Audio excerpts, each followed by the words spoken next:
Good morning, students. Let's start our work. Today we learn how to divide integers. Okay. So first we see example first. Divide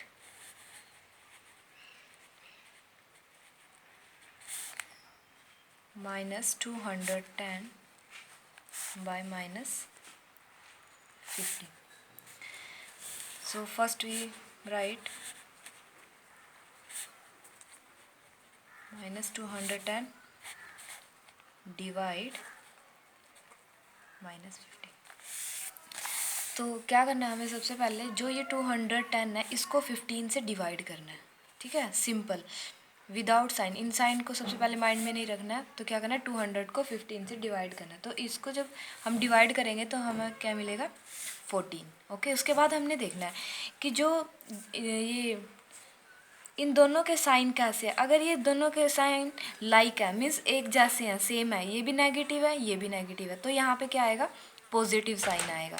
और वैसे ही अगर ये भी sign positive है और इसका साइन भी पॉजिटिव है तब भी यहाँ पे पॉजिटिव रहेगा. ठीक है, और अगर इनमें से किसी भी एक का नेगेटिव है और एक का पॉजिटिव है तो यहाँ पे क्या आएगा, फिर नेगेटिव आएगा. तो आपने बस ये वाले साइन याद रखने हैं. पॉजिटिव डिवाइड बाय, अगर पॉजिटिव है तब पॉजिटिव रहेगा. नेगेटिव डिवाइड नेगेटिव तब भी पॉजिटिव आएगा. Negative positive negative and positive negative negative. ये आपने लर्न करना है. ठीक है, एक बार ये लर्न हो जाएंगे तो सारे सम कैसे होंगे, बिल्कुल सिंपल हो जाएंगे हमारे. एक क्वेश्चन लेते हैं, जैसे डिवाइड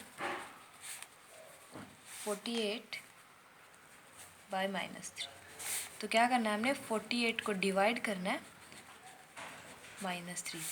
तो सबसे पहले क्या करेंगे, 48 को हम 3 से डिवाइड करेंगे. तो 48 को 3 से डिवाइड करके हमारे पास आएगा 16.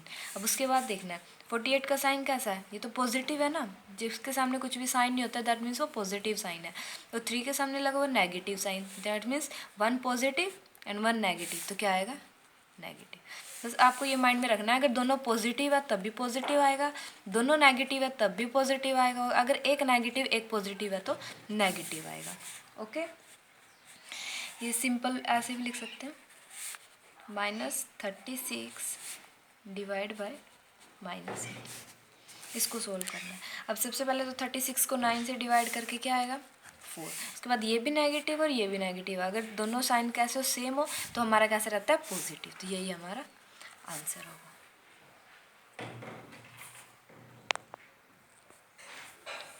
अब हम क्या पढ़ेंगे, properties of integers. So properties of integers में सबसे पहले हम एडिशन की बात करेंगे. ठीक है, उसके बाद मल्टीप्लिकेशन पे बात करेंगे. तो इसकी प्रॉपर्टी फर्स्ट क्या बोलती है कि अगर यह है क्लोजर प्रॉपर्टी. क्लोजर प्रॉपर्टी में क्या होता है कि अगर हम दो इंटीजर्स का सम करते हैं, the sum of two integer is also an integer. That means अगर हम ए और बी कोई भी दो इंटीजर्स लेते हैं तो जो उनका सम करके आएगा, जो उनको ऐड करके आएगा, वो भी क्या आएगा, एक इंटीजर ही आएगा. अब जैसे -3 ये भी क्या एक इंटीजर है और 2 भी क्या इंटीजर है. जब हमने इन दोनों को ऐड किया तो हमें -1 मिला, जो खुद भी क्या एक इंटीजर है. और नेक्स्ट प्रॉपर्टी है कम्यूटेटिव प्रॉपर्टी. तो कम्यूटेटिव प्रॉपर्टी क्या कहती है, the sum of two integer remain unchanged if they interchange their places.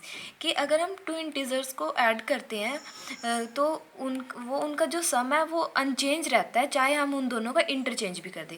That means कि अगर हम a + b करें या फिर b + a करें तो हमारा आंसर सेम आएगा. हम एग्जाम्पल से देखते हैं, जब हम -3 + 2 करेंगे तब भी -1 आएगा, बट अगर पहले 2 को लेंगे और फिर -3 को लेंगे तब भी क्या आएगा, -1. दैट मीन्स अगर हम इन दोनों का इंटरचेंज भी कर देते हैं तो हमारा एडिशन सेम रहता है. थर्ड प्रॉपर्टी है एसोसिएटिव.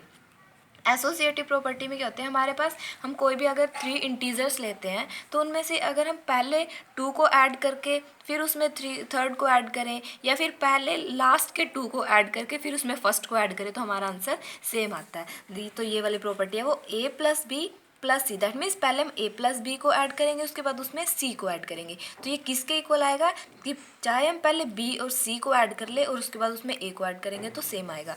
जैसे यहाँ पे एग्जाम्पल से देखते हैं, -2 + 5. तो इन दोनों को ऐड करके क्या आएगा, 3 आएगा ना, 3, और उसके बाद इसमें 4 को ऐड करेंगे तो क्या आएगा 7, ठीक है। तो 3 + 4 7। अब हम क्या करते हैं, पहले इन 2 को ऐड करते हैं लास्ट सेकंड को, इसमें 5 + 4 कितना होगा 9, उसके बाद 9 और ये -2, तो इसको भी ऐड करेंगे तो क्या आएगा 7। दैट मीन्स पहले 2 को ऐड करें या फिर लास्ट 2 को ऐड करें, और उसके बाद उनमें जो लेफ्ट हमारे पास इंटीजर्स हैं उनको ऐड करें, तो हमारा आंसर हमेशा सेम ही आएगा, ठीक है। तो नेक्स्ट प्रॉपर्टी 4 क्या बोलती है कि if 0 is added to any integer the sum equal to the integer itself, कि अगर हम 0 को किसी इंटीजर में ऐड करते हैं तो जो हमारा सम आता है वो जो इंटीजर होता है वो इटसेल्फ ही आता है। दैट मीन्स अगर हम कोई हमारे पास इंटीजर है और उसमें हम 0 को ऐड करेंगे तो हमारा आंसर ए ही आएगा। फॉर एग्जाम्पल से देखते हैं इसको, अगर हम 5 में 0 को ऐड करेंगे तो क्या आएगा 5 ही आएगा, अगर -5 में 0 को ऐड करेंगे तब भी हमारा क्या आएगा -5। तो इसीलिए जो हमारी 0 होती है वो क्या होती है एडिटिव आइडेंटिटी होती है। तो अगर कभी भी हमें बोलें कि एडिटिव आइडेंटिटी कौन सी होती है, तो जो एडिटिव आइडेंटिटी है वो 0 होती है। और जो प्रॉपर्टी 5 है वो क्या बोलती है कि फॉर एवरी इंटीजर, कि हर इंटीजर्स के लिए there exist a unique integer such that their sum is 0, कि कोई भी हमारे पास अगर इंटीजर है तो उसके लिए हमें कोई एक यूनिक इंटीजर ऐसा मिल जाता है कि उनका सम करने पे हमें क्या मिलता है 0। हम एग्जांपल से देखते हैं, जैसे हमारे पास 3 क्या एक इंटीजर है, तो इसके लिए हमें एक यूनिक ऐसा इंटीजर मिलेगा कि उसके साथ इसका एडिशन 0 आएगा। अब 3 भी इंटीजर और -3 भी क्या इंटीजर है, अब जब इन दोनों को ऐड करेंगे तो क्या मिलेगा 0 मिलेगा, ठीक है। ये प्रॉपर्टी 5 थी। अब इन्होंने यहाँ जो एक क्वेश्चन है कि इस सब्ट्रैक्शन कम्यूटेटिव, कि जो हमने एडिशन तो बोला है कि हाँ एडिशन कम्यूटेटिव होती है, दैट मीन्स 2 + 3 कितना होता है 5 होता है, और अगर या फिर मैं 3 + 2 करूँ तब भी हमारा कितना होता है 5 होता है। लेकिन यहाँ पे पूछा कि क्या जो सब्ट्रैक्शन होती है वो भी कम्यूटेटिव होती है, तो सब्ट्रैक्शन कम्यूटेटिव नहीं होती, क्योंकि यहाँ इसी एग्जांपल से देखते हैं, अगर हम 2 में से 3 को माइनस करेंगे तो हमारे पास -1 आएगा, ठीक है।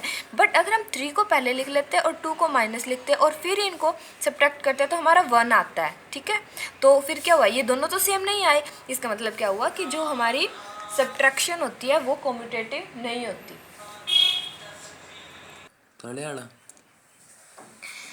अब देखो properties of integers for multiplication, जो हमने पहले पढ़ी है वो हमने प्रॉपर्टीज़ पढ़ी थी इंटीजर्स की, बट किस में पढ़ी थी वो एडिशन में पढ़ी थी। तो ऐसे ही अब हम किस में पढ़ेंगे मल्टीप्लिकेशन में पढ़ेंगे। तो प्रॉपर्टीज़ सेम होंगी लेकिन अब वो किस पे अप्लाई करनी है, हमें मल्टीप्लिकेशन पे अप्लाई करेंगे। क्लोजर प्रॉपर्टी, जब हमने एडिशन में क्लोजर प्रॉपर्टी की थी तो वो की थी कि अगर हम किन्हीं भी 2 इंटीजर्स को ऐड करते हैं तो हमें वो इंटीजर ही मिलता है। ऐसे ही अब मल्टीप्लिकेशन में कि अगर 2 इंटीजर्स के हम मल्टीप्लाई करेंगे तो हमें इंटीजर ही मिलेगा। उसके बाद है कम्यूटेटिव लॉ। कम्यूटेटिव लॉ में क्या होगा, सेकेंड है कम्यूटेटिव लॉ।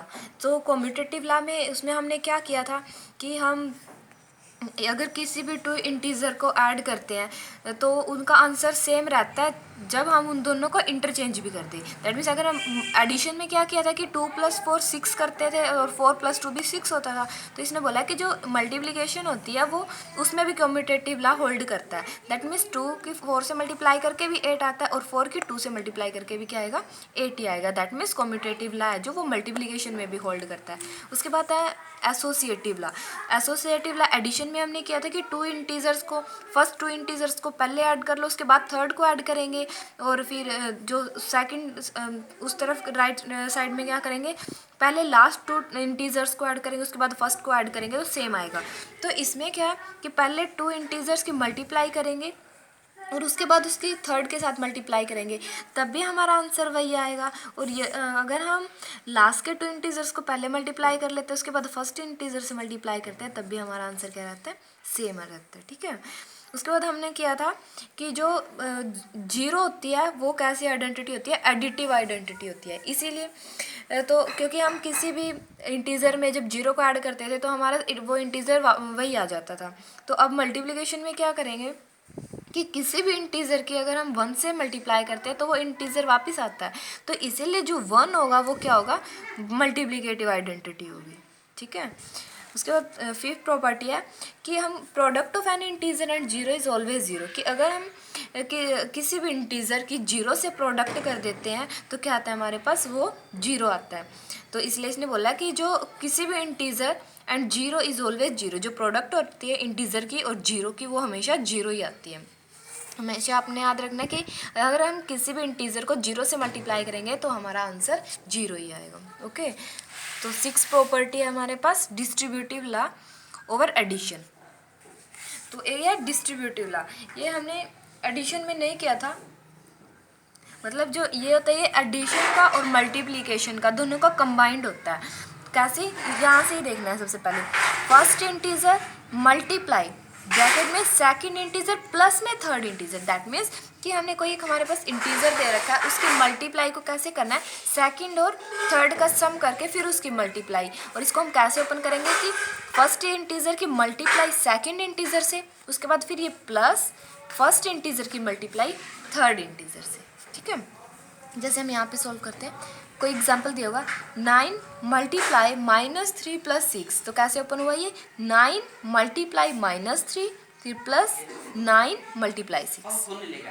ठीक है, तो ये प्रॉपर्टीज है ये सब क्या करनी है हमने, अप्लाई करनी है जो हमारे क्वेश्चंस दिए हुए हैं। अब हम अपने क्वेश्चंस करते हैं, एक दो एग्जांपल देखते हैं।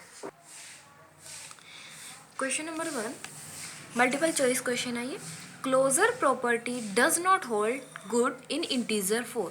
अभी हमने पीछे जो प्रॉपर्टीज पढ़ी थी उसमें क्या था कि क्लोजर प्रॉपर्टी है जो वो किसके लिए होल्ड नहीं करती थी, अब वो एडिशन के लिए भी होल्ड करती थी और मल्टीप्लिकेशन के लिए भी होल्ड करती है। डिवीज़न के लिए हमने पढ़ा ही नहीं है, और वैसे भी डिवीज़न के लिए भी होल्ड करेगी, क्योंकि जो डिवीज़न होती है वो क्या होता है, जो मल्टीप्लाई करते हैं, जब डिवीजन में से मल्टीप्लाई में चेंज करते हैं तो क्या करते हैं, उसका रेसिप्रोकल ही तो करते हैं बस।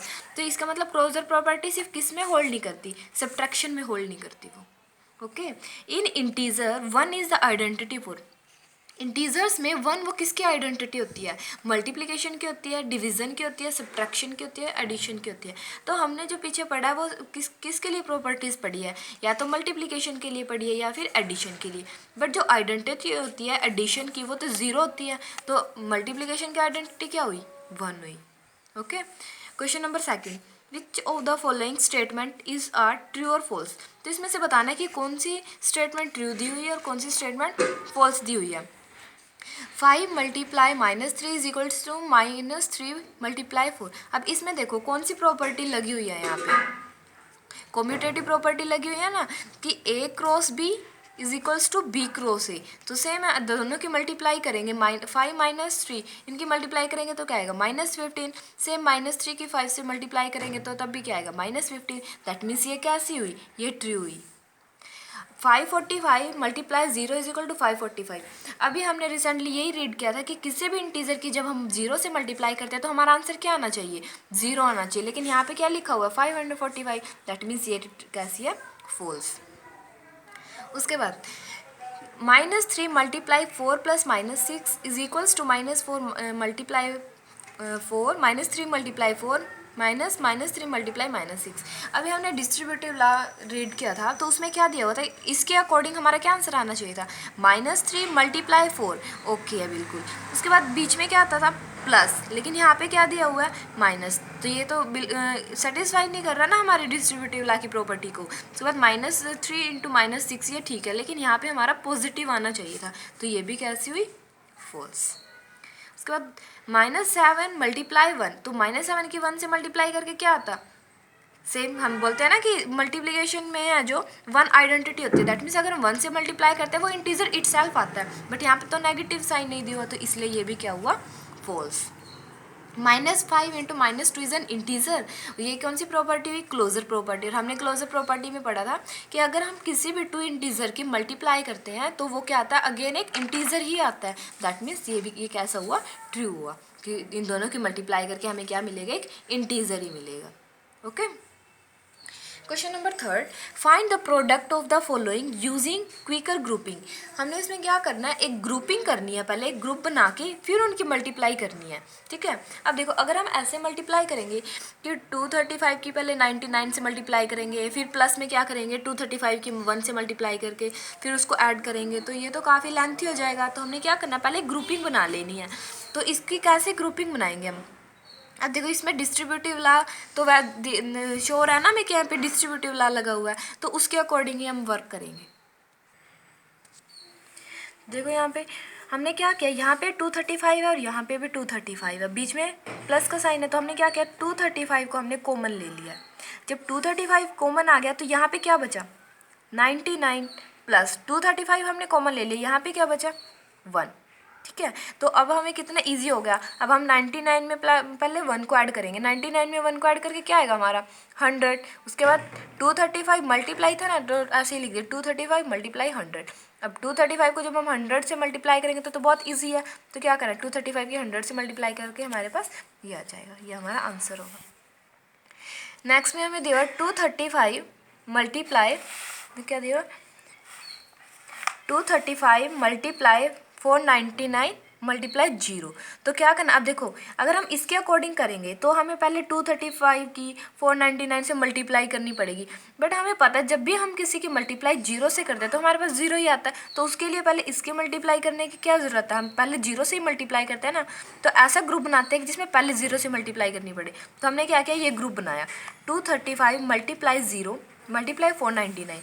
जब हम 235 की 0 से मल्टीप्लाई करेंगे तो क्या आएगा हमारा 0, उसके बाद मल्टीप्लाई में 499, फिर इसको इससे मल्टीप्लाई करेंगे तब भी क्या आएगा 0। अब देखो क्या हमने कोई लेंथी मल्टीप्लाई करनी पड़ी कि 235 की पहले 499 से मल्टीप्लाई करनी, तो हमें ग्रुपिंग ऐसी करनी है कि हमें ज़्यादा मल्टीप्लाई ना करनी पड़े।